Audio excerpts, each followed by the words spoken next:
1, 2, 3, come on! Apprendre le français et la langue en pashto avec Wali Mohammad Sherzad. سلامونه دوستانو خدای کړی چې روغ او جوړ اوسئ. راځئ نن شروع کوو اتم درس په باره مو د être شتون یا وي. مثلا je suis زیم، je suis زیم، tu es ته یې، tu es ته یې، il est دا il est دا، elle est هغه ده، elle est هغه ده، on est یا مونږ یو، on est یا مونږ یو، nous sommes مونږ یو، nous sommes مونږ یو، vous êtes تاسو یې، vous êtes تاسو یې، ils sont هغوی دي، ils sont هغوی دي، elles sont هغوی دي ښځینه دپاره، elles sont هغوی دي ښځینه دپاره. Par exemple, de مثال په توګه il est afghan هغه افغان ده، il est afghan هغه افغان ده، elle est afghan هغه افغانۍ ده، elle est afghan هغه افغانۍ ده، il est grand هغه غټ ده، il est grand هغه غټ ده، elle est grande هغه غټه ده، elle est grande هغه غټه ده، il est petit هغه وړکۍ ده، il est petit هغه وړکۍ ده، elle est petite هغه وړکۍ ده، elle est petite هغه وړکۍ ده. il est de taille moyenne د هغه متوسطه قد ده، il est de taille moyenne د هغه متوسطه قد ده. il est costaud هغه غښتلی دی، il est costaud هغه غښتلی ده، il est costaud هغه غښتلی دی، il est costaud هغه غښتلی ده. il est bien fait هغه ښه منظم جوړ دی، il est bien fait هغه ښه منظم جوړ دی، il est bien bâti هغه منظم جوړ شوی دی، il est bien bâti هغه ښه منظم جوړ شوی دی، elle est bien bâtie هغه ښه منظمه جوړه شوې ده، elle est bien bâtie هغه ښه منظمه جوړه شوې ده. bâtir فعل جوړولو دی.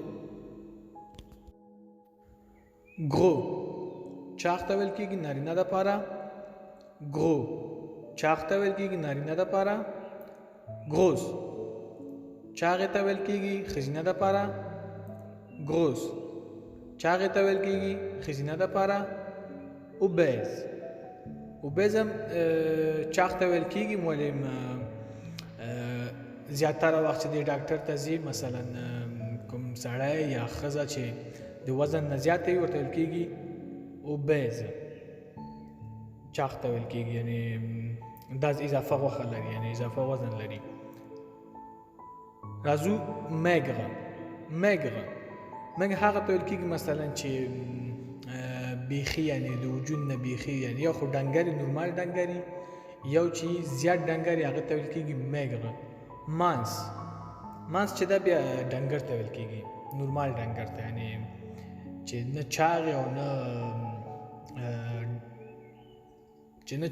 نه ډېر ډنګري، یعنې کم ډنګري دغه ته ویل کېږي مانس. لکه څنګه مې چې لاندې تاسو ته مثالونه هم درکړي دي. elle est obèse هغه چاغه ده، elle est obèse هغه چاغه ده، elle est gros هغه چاغ دی، il est gros هغه چاغ دی، elle est grosse هغه چاغه ده، elle est grosse هغه چاغه ده، elle est mince هغه ډنګره ده، elle est mince هغه ډنګره ده، elle est maigre هغه ډیره ډنګره ده، elle est maigre هغه ډیره ډنګره ده. sympathique خواخوږی، sympathique خواخوږی. sérieux جدي، sérieux جدي. Elle est sympathique. هغه خواخوږي ده. Elle est sympathique. هغه خواخوږي ده. Il est sérieux. هغه جدي ده. Il est sérieux. هغه جدي ده. Elle est sérieuse. هغه جدي ده. Elle est sérieuse. هغه جدي ده. Il est rapide. هغه چالاکه ده. Il est rapide.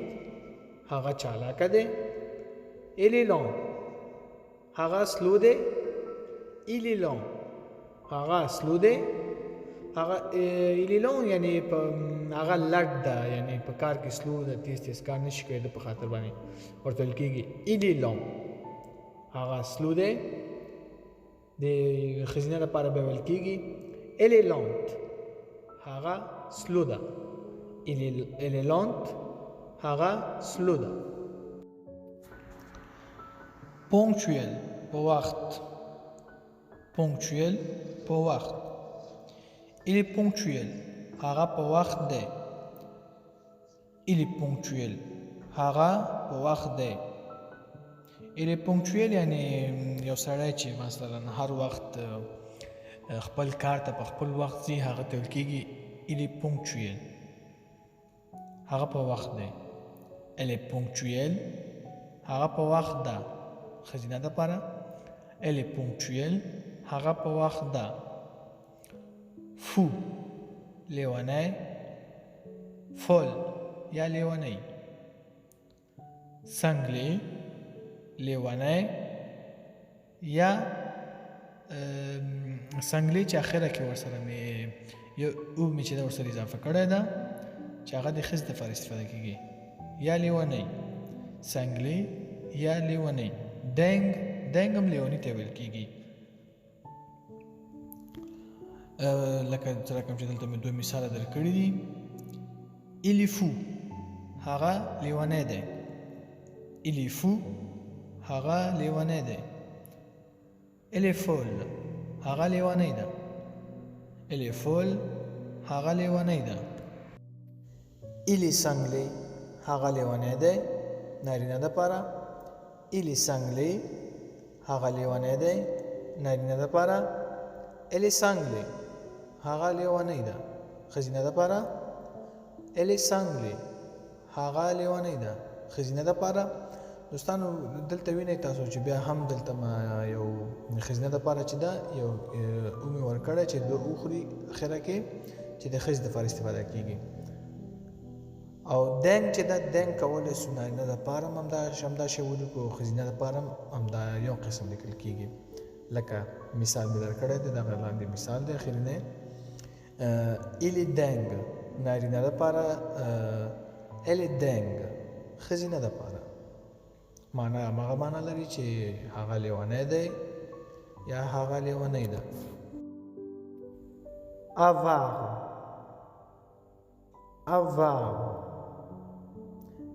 یا غدin avare او غدin دواړه چې دي دا بخیل ته ویل کېږي. یعنی څوک چې بخیلي کوي که نه هغه ته ویل کېږي. یا څوک چې بخیل وي لکه لاندې مثالونه مې درته جوړ کړي دي، مثالو کې مې لیکلي دي. Il est avare هغه بخیل دی. Il est avare هغه بخیل دی. Il est غدin هغه بخیل دی. Il est غدin هغه بخیل دی. Elle est radine هغه بخیله ده. Elle est radine هغه بخیله ده. ivre شرابی یا نشئی. ivre شرابی یا نشئی. bourré شرابی یا نشئی. bourré شرابی یا نشئی. Elle est ivre هغه شرابی ده. Elle est ivre هغه شرابی ده. Elle est bourré هغه شرابی ده. Il est bourré هغه شرابی ده. د ښځینه دپاره بیا یو ورسره اضافه کوو چې د ښځینه دپاره استفاده کېږي. Elle est bourré هغه شرابی ده. Elle est bourré هغه شرابی ده. nerveux عصبي تکلیف. nerveux عصبی تکلیف énervé په غصه énervé په غصه énervant غصه کول énervant غصه کول il est nerveux هغه عصبانی دی il est nerveux هغه عصبانی دی elle est énervée هغه په غصه دی elle est énervée هغه په غصه دی il est énervant هغه په غصه کوي il est énervant هغه په غصه کوي دوستانو دا nerveux چې دا یعنی عصبي تکلیف چې څوک لري هغه ته ویل کیږي لکه اوله جمله مې چې تاسو ته ولیکله il est énerveux هغه عصبانی دی یعنی عصبي تکلیف لري دویم چې دا il est énervé هغه په غصه دی یعنی مثلا یو کار دی نه غلط سوی یا مثلا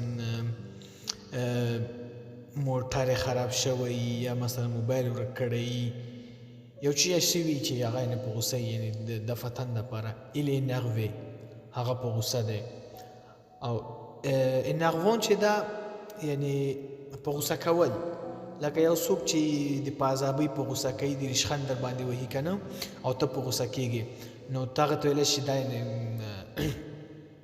نفر په غصه کوي یعنی صحیح نه غږیږي غلط خبرې کوي غواړي مسخت تا په غصه کی هغه ته ویل کیږي il est énervant هغه په غصه کوي یعنی هغه تا په غصه کوي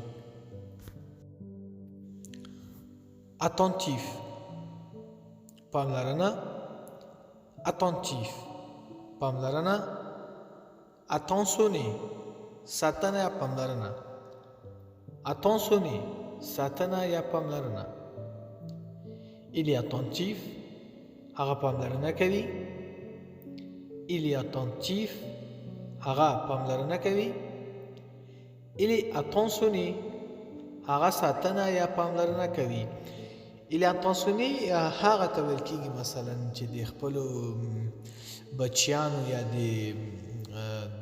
د میرمن مثلا چې شی ضرورت وي یعنی د مخکې نه یعنی بدون د نه چې ښځه ورته وایي یا بچیان ورته وایي چې دا شته ضرورت لرم نو د خپله پوهي چې زما بچیان چې شی ضرورت لري زه ورته څه واخلم مثلا که چپلکې ضرورت چپلکې ورته اخلي که مثلا کالي ضرورت کالي ورته اخلي ته ویل کېږي il est attentionné هغه ساتنه یا پاملرنه کوي یعنی پام ټول په خپل بچیانو په فامیل باندې چې څه ضرورت لري چې زه ورته دوی ته واخلم یعنی هر څه ته باید فکر وشي